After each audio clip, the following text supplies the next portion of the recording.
action plan.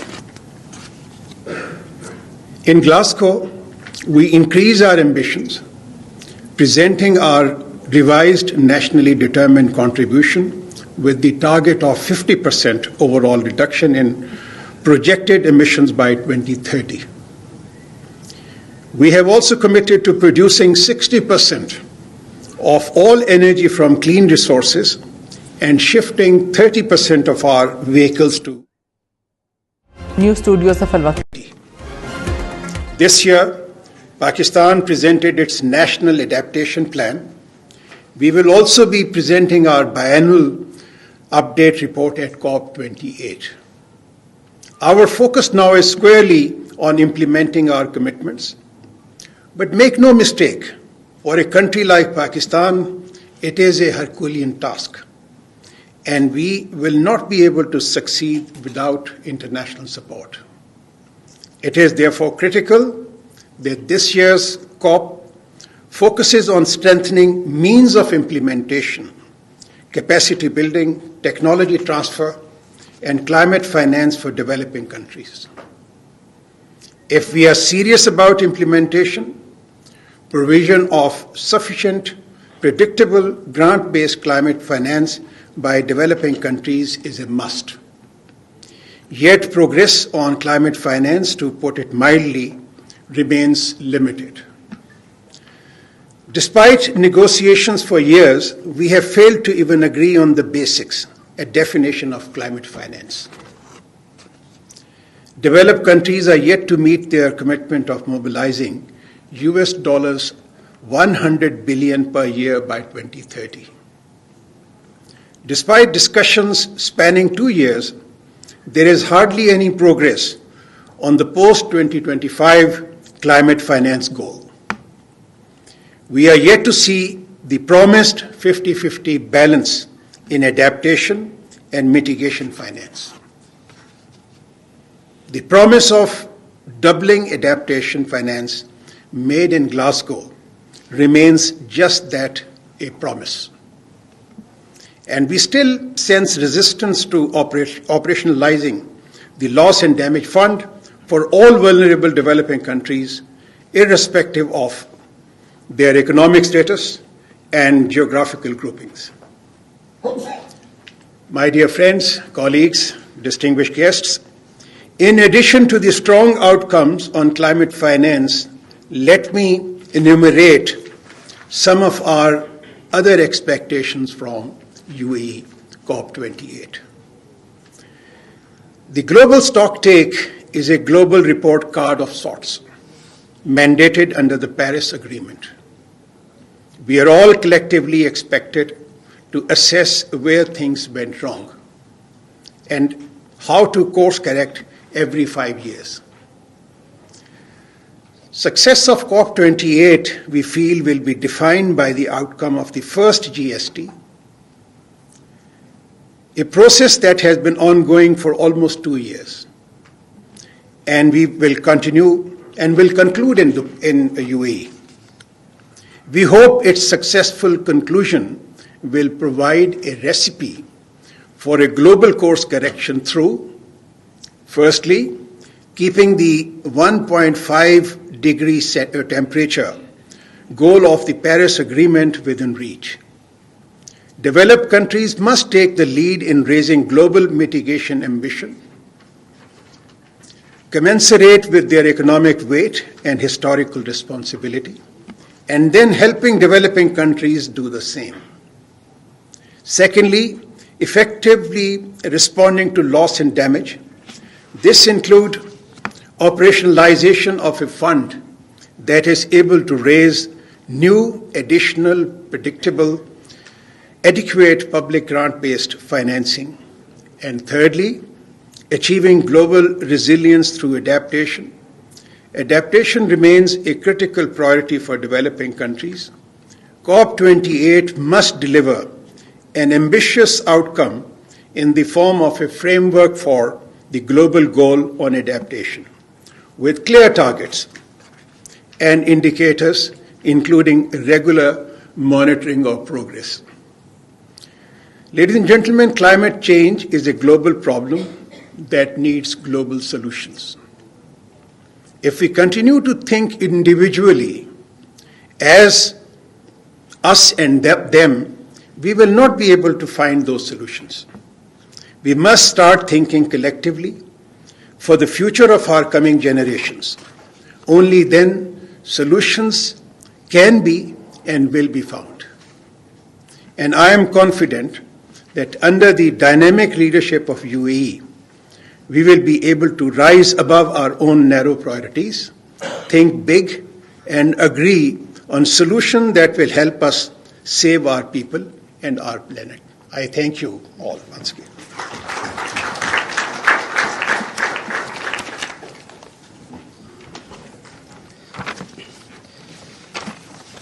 Thank you so much, Honorable Foreign Minister, for your enlightening keynote and setting out the expectations that Pakistan has for COP28.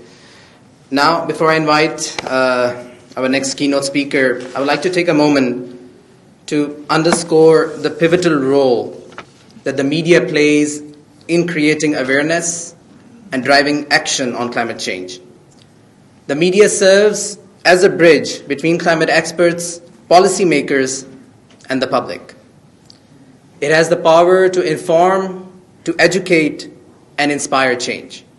In this context, I would like to invite the Minister for Information and Broadcasting, Mr. Murtaza Solangi, to the stage to enlighten us on the essential role of the media in shaping public perception and awareness concerning climate change.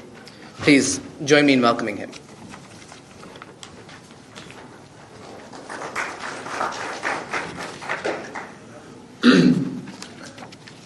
Thank you very much, especially the organizers of this pre-COP28 seminar, Honorable Minister for Foreign Affairs, Ambassador Jalil Abbas Jilani,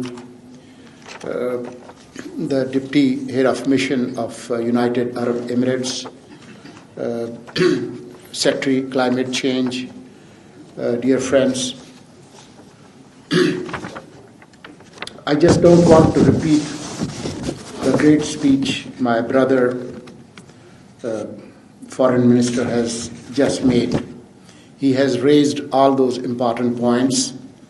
He has talked about all the issues that are pending, the challenges, and also Aisha Khan, she also mentioned in great detail what needs to be done. I would like to say a few things in Urdu because since what we are talking now might be televised live and people sitting in their offices or their homes, mothers making lunch or dinner plans might be watching what we are talking about right here. बात यह है कि जो अहम सवाल है वो ये है कि 2023 में क्या हम ये चाहते हैं कि इंसानी तारीख में जाने जाएं उस नस्ल के तौर पर जो इतनी खुद गर्ज है, जो इतनी लालची है कि अपने चंद सालों की ज़िंदगी के लिए अपने आने वाली जो नस्लें हैं उनके मुस्तकबिल को तारीक कर दे. That's the fundamental question. Do we want to be known in human history as the generation that's so selfish and so self-centered that we want to deplete and destroy planet Earth and leave nothing for our future generations? That is the fundamental question. And as my colleagues have just said, it's not an ordinary question. It's a question of human existence. It's an existential question. ये ہمارے پورے وجود کا سوال ہے کہ یہ کرۂ ارض رہے گا، کیونکہ جس رفتار کے ساتھ، جیسا کہ میرے بھائی نے آپ کو بتایا کہ کرۂ ارض گرم نہیں ہو رہا، کرۂ ارض ابل رہا ہے. It's not warming, it's boiling.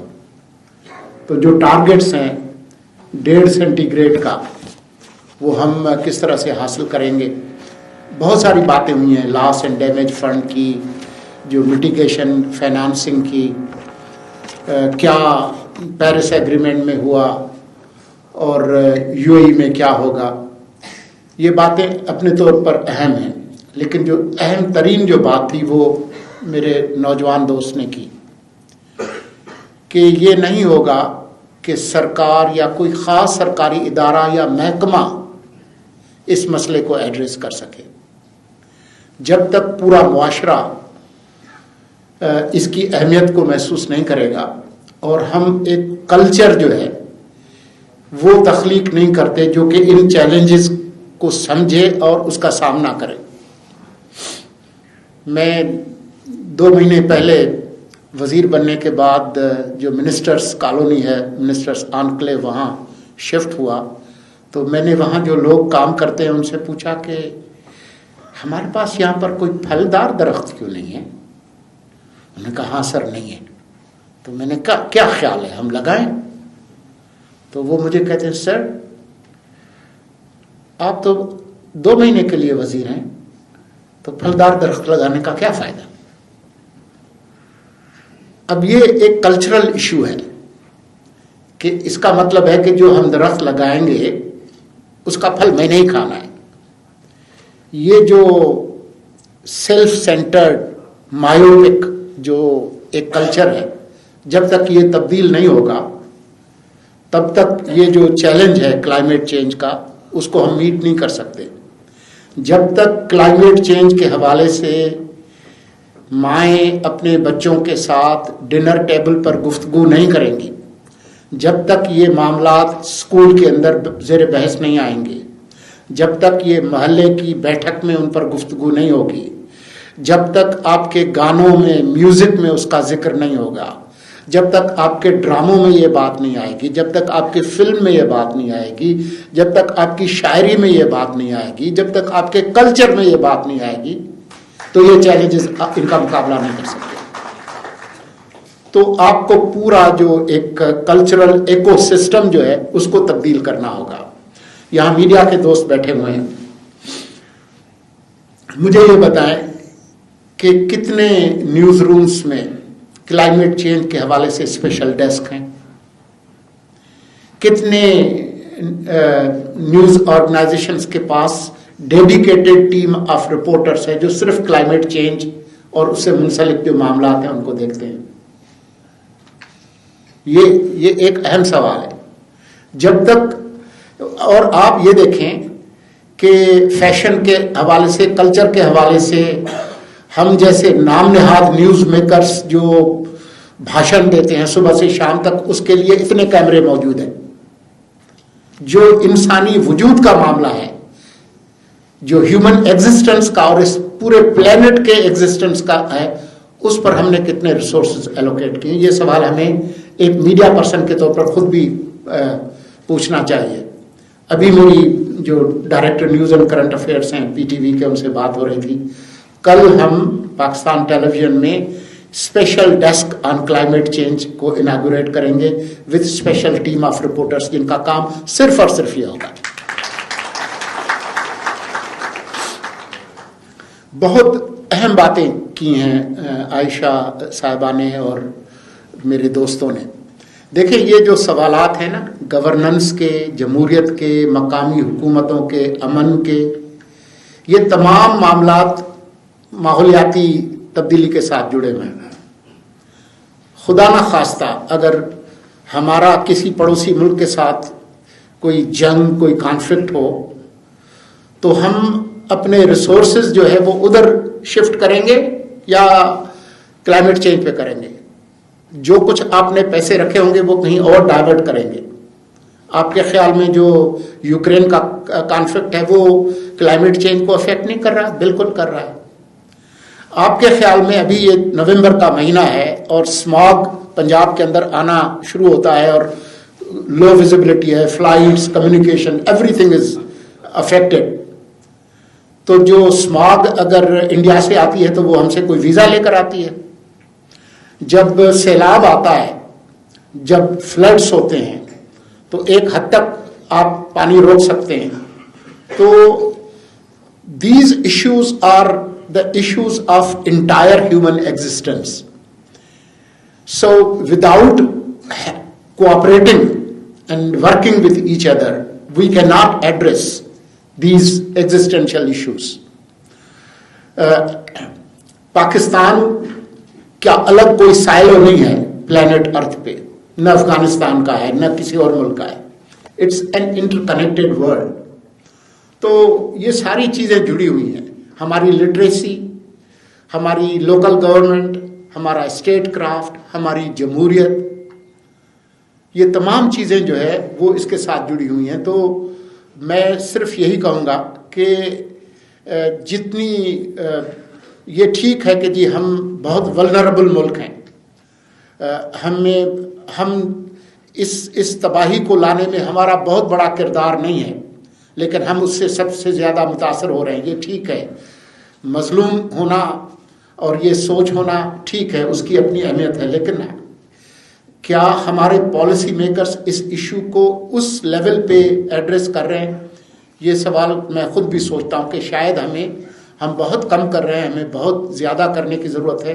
और की वही है जो उस नौजवान ने की, whole of the society approach. जब पूरा मुआशरा ये देखेगा कि यार हमारी जो आने वाली नस्लें हैं उनके लिए हम क्या छोड़ कर जा रहे हैं, हम जो है वो सिर्फ अपने गिटों में ना देखें, आगे देखें। वो सिंधी में कहते हैं कि बंदे की छाचंदान सिंह उठ वाली नजर होनी गुरजी, बंदे को ऊंट वाली नजर होनी चाहिए। ऊंट जो है वो अपने पैरों में नहीं देखता, वो बहुत दूर देखता है। The camel has a strategic vision, so we need a strategic vision to cope this challenge. Thank you very much.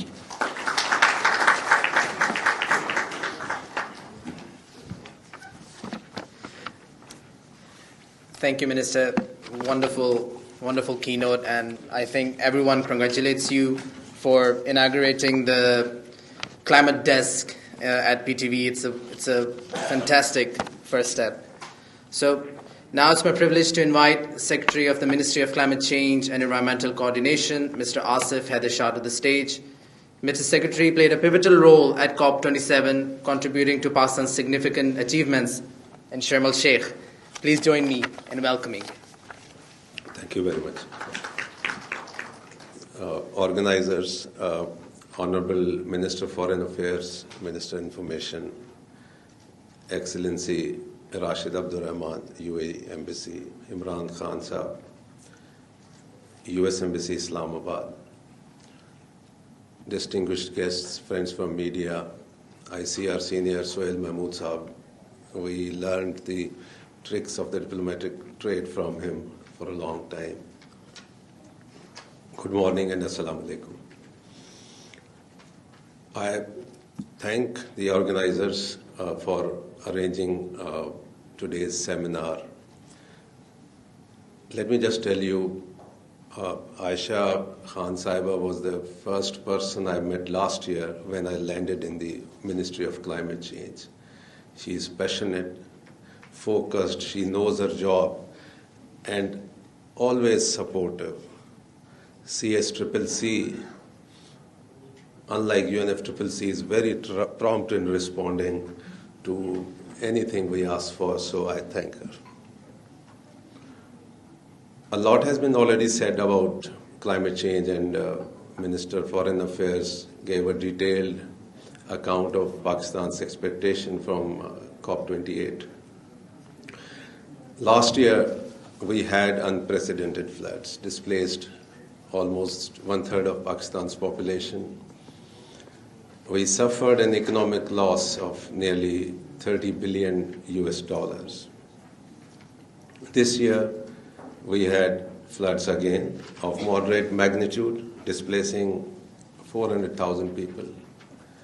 We don't know what is there for us in future, but the way things go, I see it happening almost every year or every other year. No matter what we do, no matter how we behave,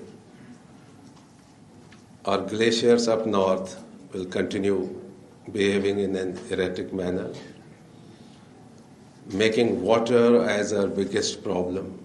Water scarcity is a problem, and ladies and gentlemen, we have seen water abundance is also a problem. This makes things more difficult for a country like Pakistan, who has to support a massive population base of 250 million people, 60% of which is dependent on agriculture and livestock sectors for their subsistence. So anything happening to water makes things worse. It makes it an existential threat for Pakistan and the people of Pakistan. Pakistan is a water-stressed country, and we are drifting fast towards being a water-scarce country. Yes, as pointed out, population impulse has a role to play, but a lot depends on our water resource, which is naturally drawn from the glaciers. What we tell our people that we should brace up for this situation. No matter what we do, no matter what happens, they will keep falling. All we need to know and all we need to learn is how to get back on our feet faster and quicker. Last year when we had floods in Sindh, the rains of same magnitude happened in Japan and in Canada also, later in Australia. A country like Japan had to evacuate 350,000 people. But in 3 weeks' time, life was back to normal in Japan. It took us 6 to 9 months in Sindh to get back to normal. So we have to build our resilience, ladies and gentlemen. We have to be ready for the situation. And that happens through adaptation. We were in pre-COP 2 days back, and we categorically said this, that we cannot implement our national adaptation plan without a very efficient funding mechanism. So this would be one of the points that Pakistan would be raising in COP28 to bring adaptation finance at par with mitigation finance. Pakistan is committed to its mitigation targets. Ministers have pointed out we have ambitious mitigation goals, and we are committed to stand with the other countries of the world to meeting our targets. But adaptation is the key for Pakistan. We have to build resilience. And we have to put our house in order as well. And that is to be done internally. No one is going to come to our rescue 100% with international support. We have to put our house in order. We have to think right. We have to build back better. We have seen it. Unless we do this, we'll keep falling in this trap again and again. We got $220 million GCF grant, and we suffered a loss of $30 billion. So there's no match. You have to put things right to begin with as well internally. This COP will take account of the first global stocktake, and as it was pointed out, we have to see what should be the real course correction, and we'll be following it minutely as well. On loss and damage, last year Pakistan was on the forefront of the countries that advocated creation of this fund. Last year we had two advantages. One, though we suffered that massive loss through floods and rains, but Pakistan was the focus of attention of the COP27 because of the incident that recently happened. And then Pakistan was chairing G77 plus China. And this time Pakistan is participating as a country. So It will be difficult for us, but we will be putting through whatever our stance is. The challenge now is operationalization and architecture of the fund. Ministers must be knowing that there are these transition committees which work towards finalization of the various activities, and 3 transition committees could not arrive at a consensus-based decision on operationalization of the fund, and there's a special committees are taking place 3 days from now in UAE. There are many issues, multiple issues, but the critical issues are the structure of the fund, the sources of the fund, and then who would be eligible to receive loss and damage finance. While negotiations are underway, Pakistan is showing some flexibility on structure and sources. What is the red line for Pakistan is eligibility criteria. We do not want any country that suffers to be left behind. So that should be a point where Pakistan will have a very, very firm opinion in COP28. Ministers have pointed out our future generations. Yes, it is very important. A lot of responsibility falls on our shoulders. Just to share a personal anecdote, I was talking to my son, who's, I always say, much wiser in many ways than I am, this summer. So I told him this is the hottest summer we are experiencing.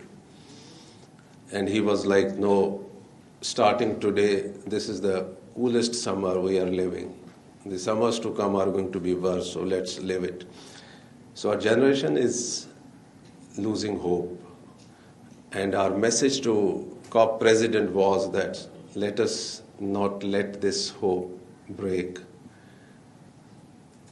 Let this COP28 deliver in the actual sense of the word. Let us all unite to fight the common enemy. Let the theme that President COP has given, which is leave no one behind, let this be translated into reality. Transition from rhetoric to reality is difficult, but it is not impossible. So let's hope for the best. We are all braced up to join our other colleagues in COP28. And before I end, I would thank Aisha once again, and this is extremely valuable for us to take everybody on board. Everybody should know what is happening. Our expectations from COP and other events should be realistic. It is not a forum where we seek direct grants और उसमें से कोई हमें direct ना projects मिलते हैं ना grants मिलती हैं. But this is a forum where this international discussion is held and consensus-based decisions are taken, where every country has one vote, every country has veto. Otherwise, no decision is takes place unless it is completely consensus-based. So thank you all, and thank you very much.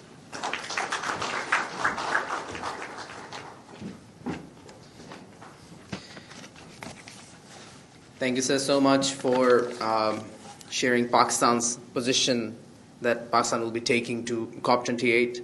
And you mentioned about the COP28 president, and I think I would like to mention that quote that he said that we are running short on time, but it's not too late to correct course. Climate change is our common enemy, and we must unite to fight it. By mentioning this, now I would like to invite, and it's my immense honor to invite Mr. Rashid Abdul Rahman Al Ali, Deputy Head of Mission, UAE Embassy, Islamabad. Please join me in welcoming him and to provide us with his valuable insights. Assalamu alaikum. Bismillah ar-Rahman ar-Rahim. Wassalatu wassalamu ala Rasulullah. Honorable Ministers, Excellencies, ladies and gentlemen.